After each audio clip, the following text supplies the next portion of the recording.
Regardez le Racing Club de Lens qui reste même toute compétition confondue sur 6 matchs consécutifs sans défaite. Si l'on y ajoute la qualification pour la Coupe de l'UEFA. Les Parisiens, eux, restent sur un probant succès contre Saint-Etienne, mais ils ont du mal à enchaîner les performances. Ce que cette première occasion de Christian laisse peu imaginer. Les Parisiens qui n'arrivent pas à enchaîner 2 succès consécutifs. Christian qui met Verbuse à contribution dès la 7e minute de jeu. Les Parisiens dont l'organisation est bien huilée en ce début de match. Ali Benarbia pour Mickaël Madar. Face à face avec Guillaume Verbuse et l'ouverture du score pour le PSG après 20 minutes de jeu.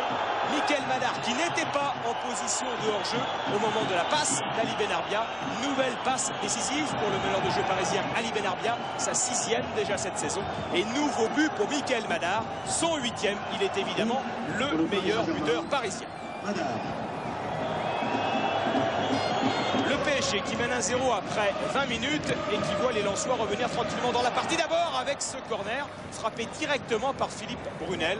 Bernard Lama était resté concentré. Nouveau corner de Brunel, la tête de Job, la tête de Nyarko. Et le ballon qui termine cette fois sa course dans le petit filet. Et gros frisson quand même dans la défense parisienne. Les Parisiens qui reculent, les Lensois qui sont plus offensifs dans cette deuxième partie de première période, à l'image d'un Pascal Nouma qui se fait une première fois remarquer sur cette frappe bien captée par Bernard Lama. Bernard Lama qui a passé une saison à Lens, c'était au début des années 90. Lama sur ses gardes, Eric Sikora au coup franc et nouvelle envolée du gardien parisien. François Brisson, l'entraîneur lensois, lui a été formé au PSG. Il encourage les siens à aller de l'avant parce qu'il sent dans cette première mi-temps que la maîtrise est parisienne. Madar pour Djedje Okocha, le Nigérian qui lève la tête. Il n'est pas attaqué, alors il prend sa chance, une frappe lointaine, une frappe vicieuse qui rebondit juste devant Guillaume Verbuse. Mais une frappe qui rappelle à quel point les Parisiens peuvent être dangereux. Ballon perdu par Edwin Mourati au milieu du terrain. Récupération, Corridon qui alerte immédiatement Pascal Nouma. Il n'est pas en position de hors-jeu. Il esquive Bernard Lama et il s'écroule dans la surface de réparation. Que dit M. Puyalt? Non seulement il ne siffle pas pénalty, mais en plus, il avertit Pascal Nouma pour simulation. Pascal Nouma qui a pourtant été touché par un pied parisien, celui de Godwin Okpara. La bronca du public lensois, la pause son équipe est menée.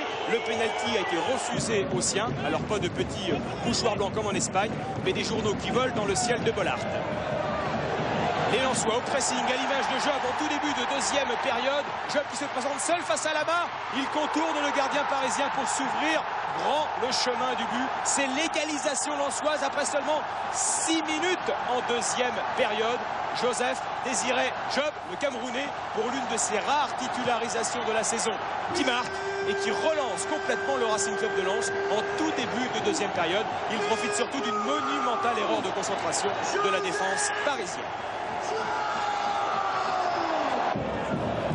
Les voilà donc complètement relancés, c'est Lensois, Olivier Dacour qui écarte vers Sikora, le centre de Sikora. Ils sont 2 Lensois au deuxième poteau, Corridon pour Nouma, la frappe croisée du gauche de Pascal Nouma qui trompe cette fois d'un pied ferme Bernard Lama. Pascal Nouma qui marque contre son club formateur. Ça ne lui est arrivé qu'une seule fois du temps où il jouait à Strasbourg. Et Lama, son grand copain, n'était pas dans les buts parisiens, c'était Christophe Revaux. Cette fois, il n'a pas eu d'état d'âme, Pascal Nouma. Et il donne l'avantage aux adversaires de Philippe Bergeron.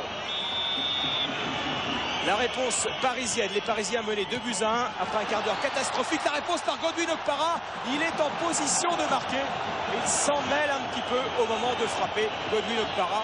Énorme occasion d'égaliser pour les Parisiens. Alors la pression redevient lensoise avec Sikora, Corridon, Dacour. Le jeu à une touche de balle qui profite à Joseph Désiré Job. Il contourne cette fois Lama par l'extérieur et marque son deuxième but personnel de la soirée, le 3e du Racing Club de Lens. 3 buts pour Lens en 25 minutes d'un récital offensif parfaitement maîtrisé. Et le premier doublé évidemment de Joseph Désiré Job sous le maillot lensois, lui qui est arrivé de Lyon à l'intersaison. La réponse parisienne quasiment immédiate avec cet accrochage. Pierre Fanfan, Christian dans la surface de réparation. Monsieur Puyage désigne à juste titre le point, le pénalty. Et voilà un pénalty qui peut relancer les Parisiens. Il est frappé par Christian, touché par Guillaume Varmuz, mais touché seulement. Et le Brésilien du PSG réussit là son 3e but de la saison, son premier pénalty en France. Le PSG relancé, il reste un quart d'heure à jouer et Lens mène 3 buts à 2.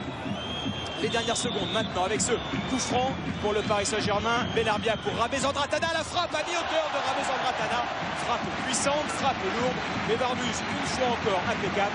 Varmuz qui préserve l'avantage lensois. Les Lensois qui triomphent donc du Paris Saint-Germain après avoir battu Monaco au début de saison à domicile.